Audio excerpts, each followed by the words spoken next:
What is up, my sci-fi people? I am Rosendo. This is my channel, Sci-Fi Rose, and today I am going to discuss a book that I had mentioned to this vlog, I don't know, 2 or 3 weeks ago. I've kind of mentioned it every so often because I've had a hard time with it, but I finally finished it, and that's why I wanted to talk about this one, William Gibson's Neuromancer. This is a science fiction classic. Regardless of what has been said about it or what you've heard about it, it's something that anyone that loves science fiction should read at least once. That's why I did it.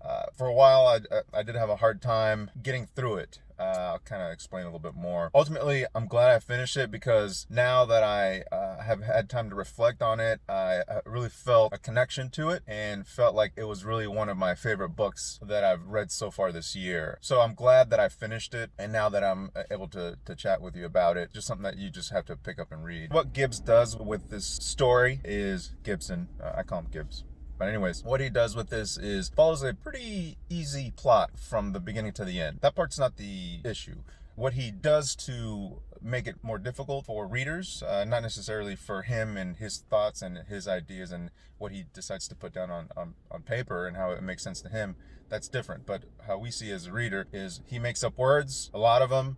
It's futuristic as well. And you're just kind of in and out of this cyber world that he came up with. To add to that is our definitions of some of these words that are being used now are not the same as what he intentionally meant by them. And that's not his fault either. It's just they changed in definition. Ultimately, what I've noticed that when I was reading a lot of this stuff, I would reread some of these things because I was like, wow, this is really intense information. And it was to me, it was very palpable. I like to think of this book as a cool breeze walking down the street, snapping its fingers to the tune of his walk, going where it wants to go, with everybody looking at it. It's just a cool story, really cool way of explaining things, a very palpable way of being immersed in his ideas. It was really thick in the air. It's hard to explain, but there were parts where you just felt immersed in what he was discussing. Ultimately, like I said, it was a really great book. I highly recommend it to anyone that really enjoys sci-fi. If you're not too much into sci-fi, it may be difficult for you to get into it. But again, I don't know that for sure. You may still dig it. I would consider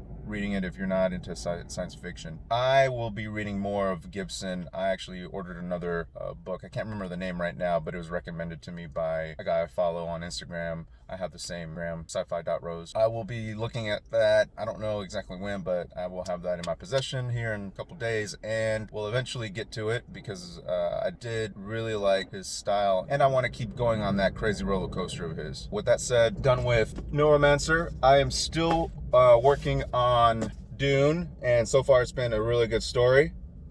Slow process as well, but it's very easy to read. And I just got this Ready Player 2, and because it just came out, I feel like I definitely need to focus on that one since it's brand new. Put out a quick review on it. I'm gonna try to finish that one up. I'm still reading The Night Stalker. That one's really good. I'm about 3/4 of the way finished, so I'll mention that here soon. Let me know what you think if you've read Neuromancer. Your thoughts. I've had some good feedback on my Instagram regarding the novel. There's a lot of people on there that really love Neuromancer. Let me know your thoughts, of whether or not you liked it or not, what I can provide for you in the future regarding reviews, or any questions you have about any of the ones that I've put out so far, anything about Neuromancer or the things that I'm currently reading. So until next time, I appreciate you watching my video, and I will continue to work on these. Love to be able to help people and recommendations. Until next time, I will see you then. Appreciate you watching the video. Have a good one.